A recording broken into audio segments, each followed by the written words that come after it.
Hello and welcome to Daily Reflection with Aneel Aranha. Today is the 30th of December 2018. We're going to reflect on Luke chapter 2, 41 to 52. Now every year Jesus' parents went to Jerusalem for the festival of the Passover. And when he was 12 years old, they went up as usual for the festival. When the festival was ended and they started to return, the boy Jesus stayed behind in Jerusalem, but his parents did not know it. Assuming that he was in the group of travelers, they went a day's journey. Then they started to look for him among their relatives and friends. When they did not find him, they returned to Jerusalem to search for him. After 3 days, they found him in the temple, sitting among the teachers, listening to them and asking them questions. And all who heard him were amazed at his understanding and his answers. When his parents saw him, they were astonished, and his mother said to him, "Child, why have you treated us like this? Look, your father and I have been searching for you in great anxiety." He said to them, "Why are you searching for me? Did you not know that I must be in my father's house?" But they did not understand what he said to them. Then he went down with them and came to Nazareth and was obedient to them. His mother treasured all these things in her heart, and Jesus increased in wisdom and in years and in divine and human favor. The Gospel of the Lord. I would have liked to have met the adult Jesus. I would have loved to have met the boy Jesus.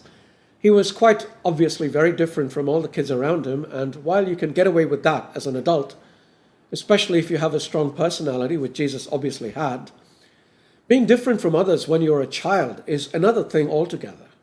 Children can be very cruel to someone whom they perceive as being different from themselves, and it would have been very interesting to know how he dealt with them. I also would have been very curious to know how he thought. From this passage that we just read, he was obviously precocious. In a society where children were told they should be seen and not heard, remember that?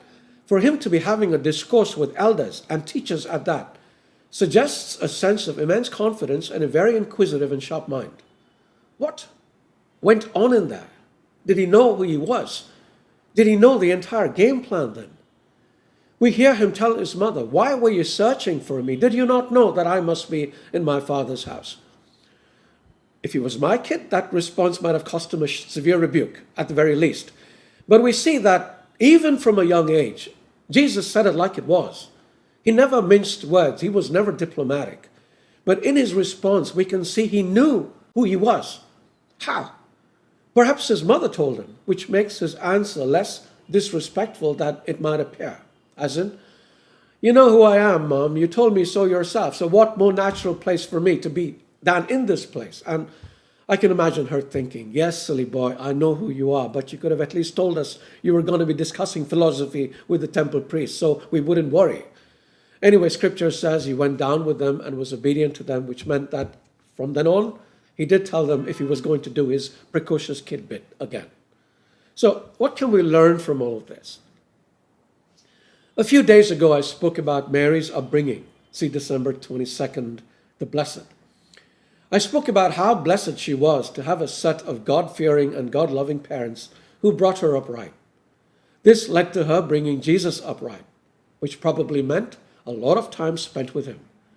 Today, we hardly spend time with our children. If it's not packing them off to school, it's passing them on to the football coach or the music trainer or the ballet teacher.